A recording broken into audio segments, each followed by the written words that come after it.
Haleluya. Ya. Baik, terima kasih pagi ini saya akan menyampaikan kebenaran firman Tuhan. Tema yang diberikan masih sama untuk bulan ini, temanya tentang keluarga, di mana kita sudah mendapatkan serangkaian pelajaran, serangkaian kebenaran firman mengenai keluarga. Ya, kita banyak belajar dari minggu pertama, ada banyak tokoh-tokoh Alkitab yang kita menjadi contoh. Ya, ada Nuh, ada Yosua, ya, ada Timotius. Banyak dalam satu bulan ini kita belajar banyak tentang tema keluarga. Untuk pagi hari ini judulnya adalah keteguhan iman kepala keluarga. Pertama pas dikasih tema sama Bapak Dedi, nanti Billy bawa firman tentang keteguhan iman kepala keluarga. Yang pertama beta berdoa adalah beta belum jadi kepala keluarga. Gimana beta bisa menyampaikan firman? Tapi kembali lagi itu karena keterbatasan. Ya, kembali lagi karena apa? Karena melihat diri sendiri. Ya, habis itu beta berdoa, bergumul. Ini mau bicara apa tentang keteguhan iman dalam kepala keluarga? Tetapi beta mendapatkan bahwa saya percaya firman Tuhan ini bukan hanya untuk bapak-bapak kepala keluarga, tetapi juga buat orang tua dan buat anak laki-laki calon kepala keluarga. Amin. Ada amin? Ini ada laki-laki calon kepala keluarga juga tuh. Nah, termasuk beta juga. Jadi beta berpikir, beta bersyukur ketika beta mendapatkan tema ini menjadi rema juga, menjadi pelajaran juga buat beta ketika nanti menjadi kepala keluarga, beta bisa belajar. Ya, pagi ini temanya keteguhan iman kepala keluarga diambil dari Ibrani 11 ayat yang ke-8. Kita bisa baca sama-sama Ibrani 11 ayat yang ke-8. Pagi ini kita belajar dari seorang tokoh Alkitab, Bapak Abraham. Ya, kita belajar dari seorang bernama Bapak Abraham. Kita belajar sama-sama bagaimana keteguhan iman dari seorang Bapak Abraham. Oke, ya, firman Tuhan sudah ada. Kita baca sama-sama Ibrani 11 ayat 8. Firman Tuhan berkata, karena iman Abraham taat ketika ia dipanggil untuk berangkat ke negeri yang akan diterimanya menjadi milik pusakanya, lalu ia berangkat dengan tidak mengetahui tempat yang ia tuju. Ayat 9, karena iman ia diam di tanah yang dijanjikan itu, seolah-olah di suatu tanah asing, dan di situ ia tinggal di kemah dengan Ishak dan Yakub yang turut menjadi ahli waris janji. Ayat 10, sebab ia menanti-nantikan kota yang mempunyai dasar, yang direncanakan Allah dan dibangun oleh Allah. Amin. Ya. Jadi firman Tuhan pagi ini kita belajar dari Bapak Abraham tentang keteguhan iman kepala keluarga. Kalau kita bicara tentang keteguhan iman, ya, iman sendiri aja segala sesuatu yang tidak kita lihat, tidak kita dengar, tidak pernah kita pikir. Nah, itu aja untuk menumbuhkan iman aja itu kita butuh karunia Tuhan, kita butuh dasar yang kuat. Apalagi teguh di dalam iman. Kadang-kadang kita sudah lebih banyak melihat situasinya. Kita beriman, tetapi pas ketika kita lihat situasi, kita beriman bahwa janji Tuhan kita akan diberkati, janji Tuhan kita akan hidup melimpah-limpah. Kita mengimani itu. Tetapi ketika kita melihat kenyataan, hidup kita susah, mau makan susah, mau ngapa-ngapain susah. Akhirnya kita mulai goyah untuk mempertahankan iman kita itu, akhirnya kita mulai goyah. Kemana Tuhan? Kenapa kita hidup terus susah? Ya. Tapi pagi ini kita belajar bukan cuma kita mengimani, tetapi kita juga teguh di dalam iman. Walaupun keadaan, kondisi, kalau bicara tentang teguh dalam iman berarti bicara tentang keadaan atau kondisi atau apa yang sedang kita hadapi saat ini, itu kita harus tetap teguh di dalam iman. Kita enggak goyah. Ya. Dari Ibrani 11 ayat 8 kita belajar bahwa Abraham itu taat. Ya, dikatakan karena Abraham taat, karena iman Abraham taat. Jadi kunci bahwa kita untuk mau teguh dalam iman, mau terus memperluas iman kita, kunci yang pertama itu kita harus taat. Seseorang yang mempunyai iman yang teguh, dia pasti akan taat. Dari apa yang kita belajar bahwa yang pertama, beriman walaupun tidak melihat. Jadi di ayat 8 dikatakan bahwa karena iman Abraham taat, ketika ia dipanggil untuk berangkat ke negeri yang akan diterimanya menjadi milik pusakanya, lalu ia berangkat dengan tidak mengetahui tempat yang ia tuju. Jadi ia nggak tahu. Tuhan hanya perintahkan dia pergi ke Kanaan. Abraham juga nggak tahu bagaimana kesananya, rintangan apa yang mau dihitung. Firman Tuhan katakan, lalu ia berangkat dengan tidak mengetahui tempat yang ia tujui. Jadi bagaimana seorang Abraham keluar dari zona nyamannya, pergi ke tempat yang bahkan ia tidak tahu tempat ia tujui itu. Seringkali kita udah tahu tempat yang kita tujui aja, kita susah untuk keluar dari zona nyaman. Ya, saya sering katakan bahwa ketika saya pindah ke NTT itu sangat berat karena saya meninggalkan zona nyaman saya di Jakarta. Lingkungan saya semua di sana, pertemanan semua di sana, pergaulan di sana, keluarga semua di sana. Mama, papa, cici semua di sana, saudara semua di sana. Itu suatu hal yang berat. Padahal udah tahu tempat ini NTT, di NTT. Tetap secara manusiawi berat. Apalagi seorang Abraham yang dia disuruh pergi, tetapi ia tidak tahu tempat yang ia tujui. Tapi yang dilakukan Abraham apa? Dengan ketaatannya, dengan iman ketaatan, dia ikut. Dia pergi, dia melangkah. Sampai di ayat ke-9 dikatakan, karena iman, ia diam di tanah yang dijanjikan itu seolah-olah di suatu tanah asing, dan dari situ ia tinggal di kemah dengan Ishak dan Yakub yang turut menjadi ahli waris. Ayat 9 dikatakan, ia sudah tiba di tempat tujuan. Di ayat 8 dikatakan, ia tidak tahu. Ya, ia tidak mengetahui tempat mana yang ia tuju. Di ayat ke-9 dikatakan, ia sudah tiba di tempat tujuan. Apa kuncinya? Kalau kita baca dari Kejadian 12, kuncinya adalah di setiap tempat pada saat dia perjalanan. Ya, setiap dia berhenti, ia membangun sebuah perkemahan dan dia membangun mezbah doa kepada Tuhan. Jadi mungkin kita sekarang nggak tahu arah kita tuh mau kemana. Mungkin sekarang kita masih bingung, kita ini mau dibawa kemana sama Tuhan. Tetapi saya ingin katakan bahwa kalau kita mau tiba di tujuannya Tuhan, destininya Tuhan, kita harus berjalan bersama Tuhan. Dalam arti apa? Kita harus bangun mezbah pribadi kita sama Tuhan. Supaya apa? Supaya kita tidak menyimpang ke kanan ke kiri. Supaya kita tidak tersasar. Ya, kita bisa sampai tujuan destininya Tuhan kalau kita punya mezbah pribadi dengan Tuhan. Kita bangun hubungan pribadi sama Tuhan. Maka Tuhan yang akan menuntun kita. Tuhanlah yang akan membimbing kita. Ya, Roh Kudus yang akan menuntun kita, membimbing kita sampai ke tempat tujuan, sampai ke destininya Tuhan. Jadi kita nggak bisa berjalan sendiri dengan kemampuan kita, kepintaran kita. Kita berjalan terus, maju terus, dalam hal apapun, dalam pelayanan, dalam studi, dalam kerja, dalam kehidupan kita, keluarga kita melangkah. Tetapi kita nggak melangkah sendiri. Kita melangkah bersama Tuhan. Bangun mezbah pribadi kita dengan Tuhan. Karena itu adalah kunci kita. Supaya kita sampai di destininya Tuhan. Amin. Mungkin sekarang kita masih nggak tahu.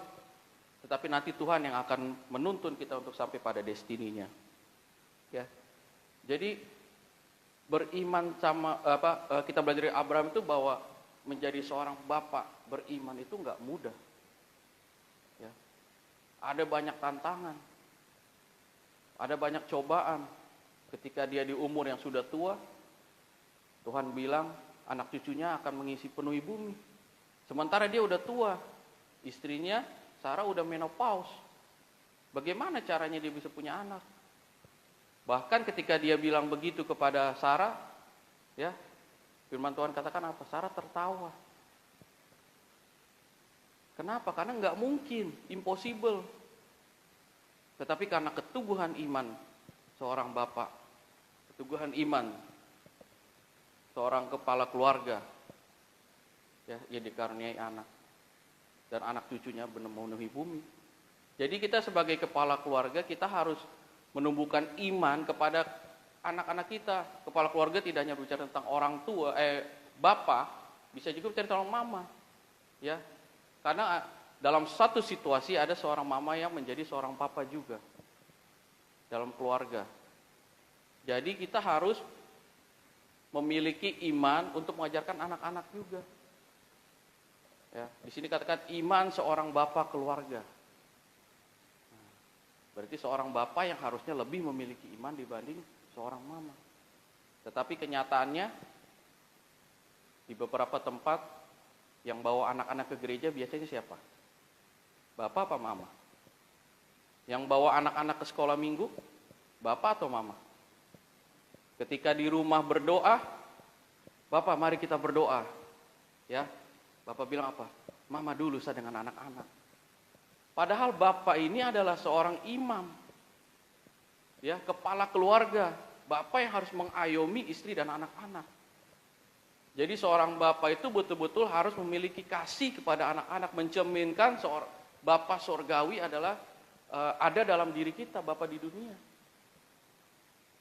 Dan memang itu harus dilakukan supaya apa? Supaya kita dapat membimbing anak-anak kita, istri kita. Seorang istri juga sebegitu. Diciptakan sebagai seorang penolong. Ketika seorang bapak sedang dalam kondisi yang lemah, seorang istri harus bisa menjadi penolong, menjadi pendoa, pensupport. Jadi justru bukan malah seorang istri yang malah lebih marah-marah lebih banyak. Ketika bapak udah capek kerja, istri malah makin marah-marah. Istri harus mensupport. Ya. Maka itu saya pernah bilang, kalau perempuan, anak-anak muda harus cari calon suami yang cinta Tuhan. Itu harus. Supaya apa? Supaya bisa membimbing keluarga, anak-anak, istri. Ya. Saya pernah katakan juga kalau ketika berpacaran, ajak itu pacarnya, laki-lakinya suruh dia berdoa. Jangan sampai dia nggak bisa berdoa. Kalau berdoa aja nggak bisa, gimana dia mau menjadi imam? Gimana kepala keluarga bisa punya iman yang teguh untuk membimbing istri sama anak-anaknya? Jadi betul-betul nggak cuma lihat dia parasnya doang ganteng, oh dia tinggi ganteng, keren. Ya sekarang nanti udah umur tua juga sama aja, lutut sakit, muka keriput sama, itu fisiologis, manusiawi, ya kan? Jadi harus memilih yang betul-betul yang cinta Tuhan, supaya apa? Supaya sama-sama bisa membangun mesbah keluarga di rumah. Dan anak-anak itu karakternya terbentuk terutama dalam keluarga di rumah. Setiap anak-anak pasti mempunyai role model seorang ayah atau ibunya, itu pasti. Itu penelitian bilang begitu. Pasti itu. Secara psikologi pasti seorang anak itu akan melihat ayah dan ibunya. Ayahnya jadi apa, dia mau jadi seperti itu. Mamanya jadi apa, dia mau jadi seperti itu. Ya, seorang anak perempuan bapaknya seperti apa, kalau pasti dia mau punya suami yang seperti kayak papanya. Seorang anak laki-laki pasti mau punya istri seperti seorang mamanya. Karena kasih dalam keluarga itu sangat penting. Dalam keluarga itu sangat penting yang namanya ada kasih dalam keluarga. Bahasa kasih, salah satunya itu adalah yang paling penting adalah sebuah pelukan.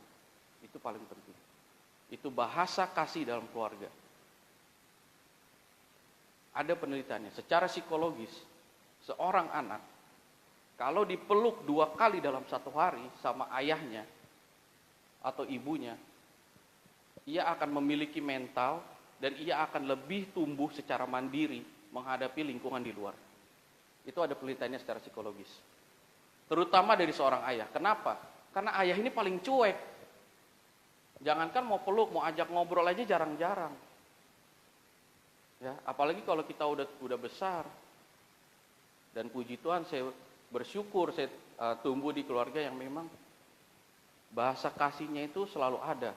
Mama Lucy, Bapak Dedi setiap ketemu pasti akan merangkul, memeluk.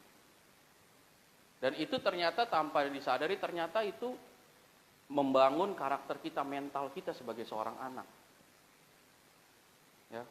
Jadi betul-betul kita tuh perlu, kita tuh kalau seorang anak nggak cuma marah-marah, dia salah kita marahin.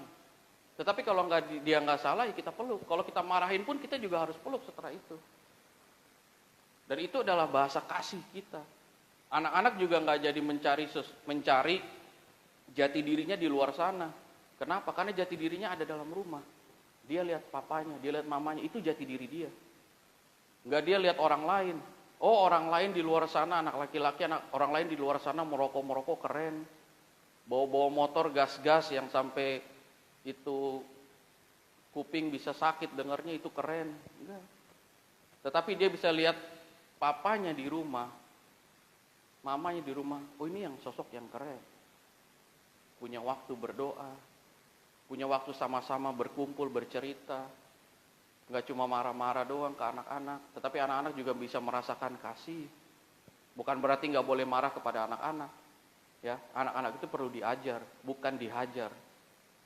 Perlu dikasih tahu. Nah, itu memang perlu.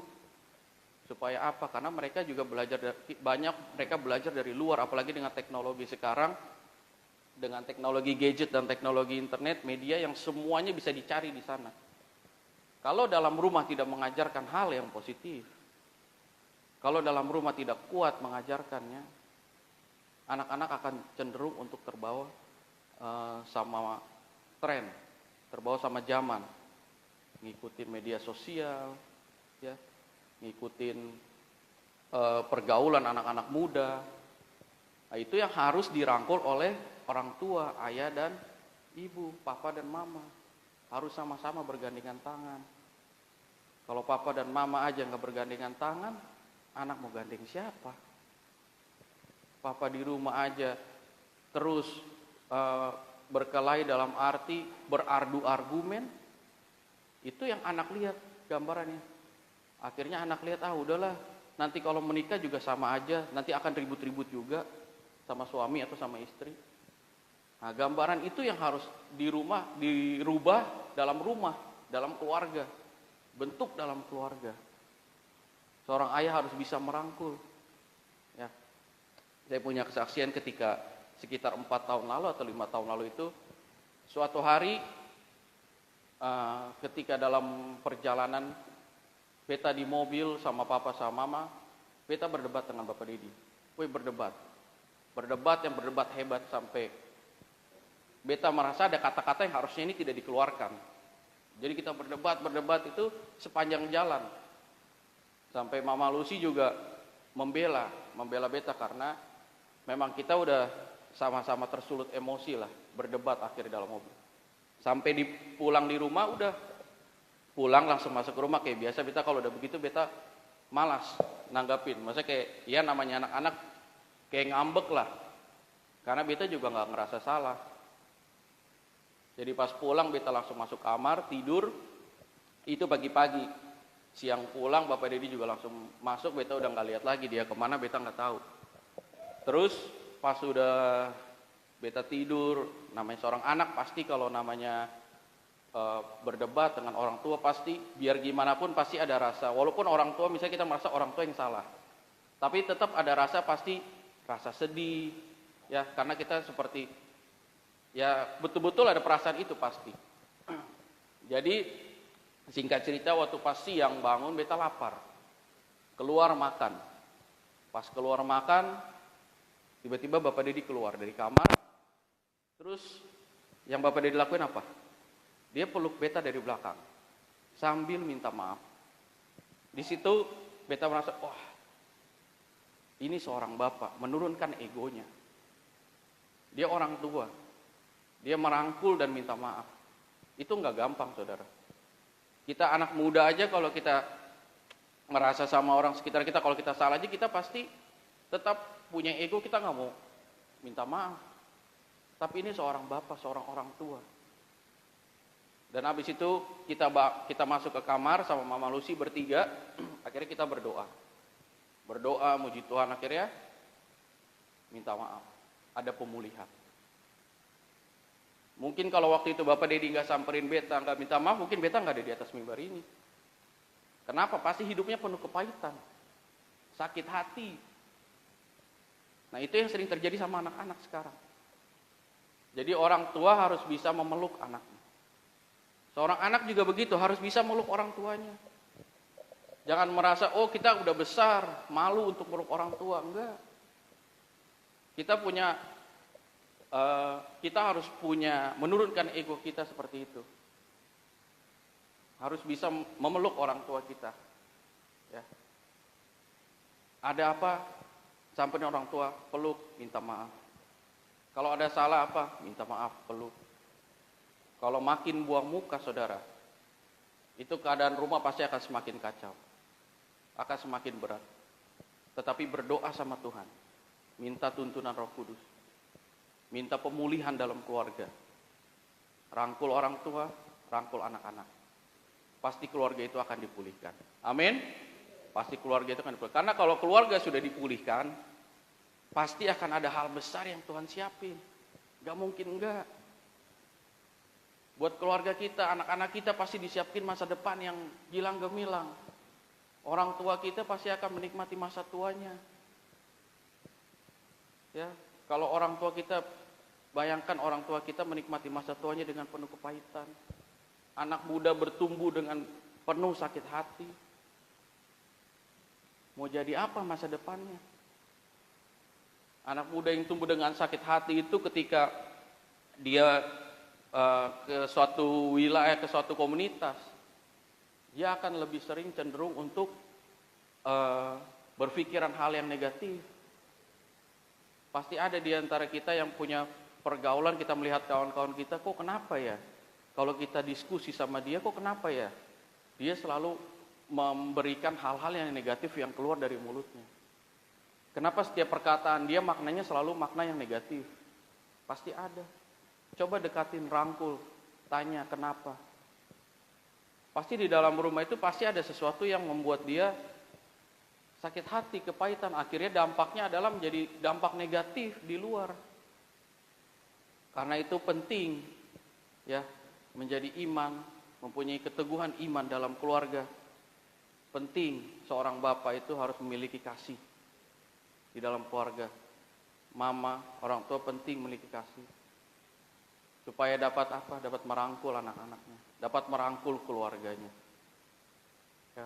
Jadi kita belajar dari Abraham bahwa walaupun ia ditertawakan sama Sarah, ya, walaupun Sarah mentertawakan dia ketika dia bilang bahwa dia akan memiliki keturunan yang banyak, tetapi ia terus berjalan teguh bersama Tuhan. Ia terus berjalan ke depan, ia lihat ke depan, ia nggak menyimpang ke kiri dan ke kanan.